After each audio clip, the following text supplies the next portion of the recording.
উপস্থিত সম্মানীয় অতিথি, শ্রদ্ধেয় শিক্ষক, শিক্ষিকা, পিতামাতা ও আমার স্নেহের ভাই বোনদের জানাই আন্তরিক শ্রদ্ধা ও ভালোবাসা।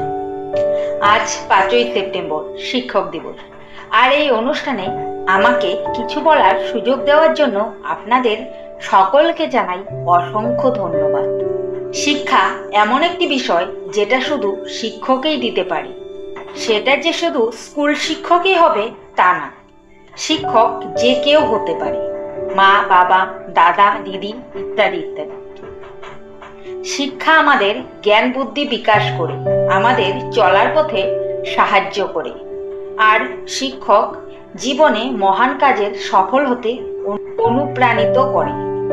আজ 5ই সেপ্টেম্বর ভারতের প্রাক্তন রাষ্ট্রপতি ডক্টর সর্বপল্লী রাধাকৃষ্ণনের জন্মদিন।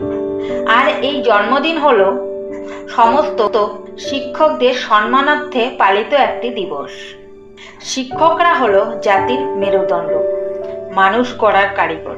ডক্টর এপিজে আব্দুল কালাম বলেছেন, পৃথিবীতে শিক্ষকের চেয়ে সমাজের জন্য মহান কোনো পেশা নেই, কারণ এই শিক্ষকেরাই পারে doctor, engineer, police, barrister, pilot প্রভৃতি পেশার মানুষদের তৈরি করতে। বলা হয়ে থাকে, একটি মোমবাতি যেমন নিজে নিঃশেষ হয়ে অন্যের পথকে আলোকিত করে এগিয়ে যেতে সাহায্য করে, তেমনি একজন শিক্ষক তার ছাত্রদের নিজের জ্ঞানের চরিত্রবান মানুষ রূপে গড়ে তুলতে সাহায্য করে।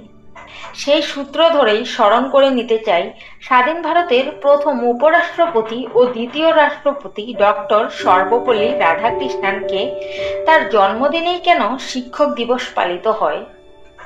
কারণ তিনি ছিলেন একজন দার্শনিক, চিন্তাবিদ। তাছাড়াও তিনি ছিলেন একজন খুব ভালো মানের শিক্ষক। তার গুণমুগ্ধ ছাত্ররা তার জন্মদিন পালন করতে চাইলে তিনি তাদের জানান যে জন্মদিনের পরিবর্তে যদি 5ই সেপ্টেম্বর সমস্ত শিক্ষকদের প্রতি শ্রদ্ধা জানানো হয় তবে তিনি খুব আনন্দিত হবে। সেই থেকেই ভারতের এই দিনটি শিক্ষক দিবস রূপে পালিত হয়ে আসছে। তবে সর্বশেষে এইটুকুই বলা যায় যে শিক্ষকরা আমাদের শুধু শিক্ষা দেয় তাই না, সাফল্যের দিনে সামনে এগিয়ে যেতে এবং ব্যর্থতার দিনে পাশে দাঁড়িয়ে উৎসাহ দেন। যুব সমাজকে নবচেতনায় উদ্বুদ্ধ করে জাতিকে বিশ্বের শ্রেষ্ঠ চূড়ায় পৌঁছে দেন। আবারও জানাই 5ই সেপ্টেম্বর শিক্ষক দিবস উপলক্ষে বিশ্বের সমস্ত শিক্ষকদের আমার শ্রদ্ধা।